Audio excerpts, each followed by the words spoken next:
Hello everyone, ready food 7 માં તમારું સ્વાગત છે। ફ્રેન્ડ્સ, બહાર જેવો જ ક્રન્ચી અને ટેસ્ટી સિંગ પાક બનાવવા માગો છો તો એક સ્પેશિયલ સિક્રેટ વસ્તુ એમાં એડ કરવાની છે।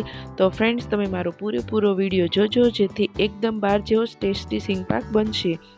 તો તેની માટે 500 ગ્રામ આપણે ખારી સિંગ લઈ લીધી છે।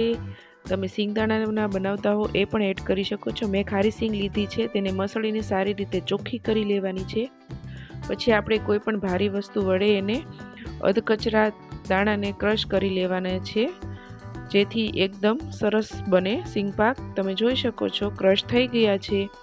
તો ફ્રેન્ડ્સ, હવે આપણે ગોળ લેવાનો છે। તેમાં 500 ગ્રામ સિંગ છે તો આપણે ગોળનું પ્રમાણ થોડુંક વધારે રાખવાનું, એટલે 400 ગ્રામ ગોળ લેવાનો છે। તેને છરી વડે એકદમ બધો જ છરી વડે ક્રશ કરી લેવાનો છે।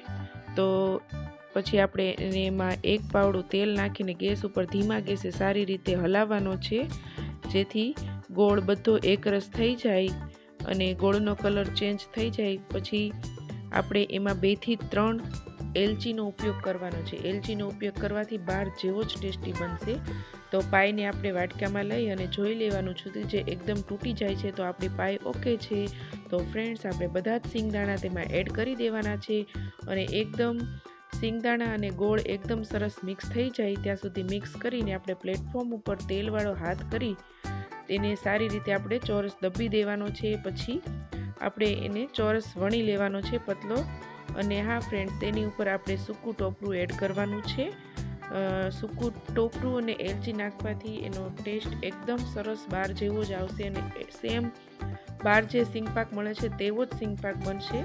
ટોપરું નાખ્યા પછી આપણે એની ઉપર વેલણ ફેરવી લેવાનું છે। તમે જોઈ શકો છો। તો આપણા સિંગ પાકને આપણે જે પીઝા કટર આવે છે જેનાથી આપણે કટ કરી લઈશું અને એના ચોરસ આપણે પીસ પાડી લઈશું। તમે જોઈ શકો છો ફ્રેન્ડ્સ, એકદમ જ ક્રન્ચી અને ટેસ્ટી સિંગ પાક બનીને રેડી છે। તો ફ્રેન્ડ્સ, આ ટેસ્ટી સિંગ પાકની રેસીપી તમને કેવી લાગી? જો ફ્રેન્ડ્સ તમને આ વિડીયો ગમે તો ફ્રેન્ડ્સ મારા વિડીયોને લાઇક, શેર અને સબસ્ક્રાઈબ કરજો। અને હા ફ્રેન્ડ્સ, વધારે ને વધારે શેર કરજો અને મારા આવા વિડીયો જોતા રહેજો। તો friends, bye bye, happy Uttarayan.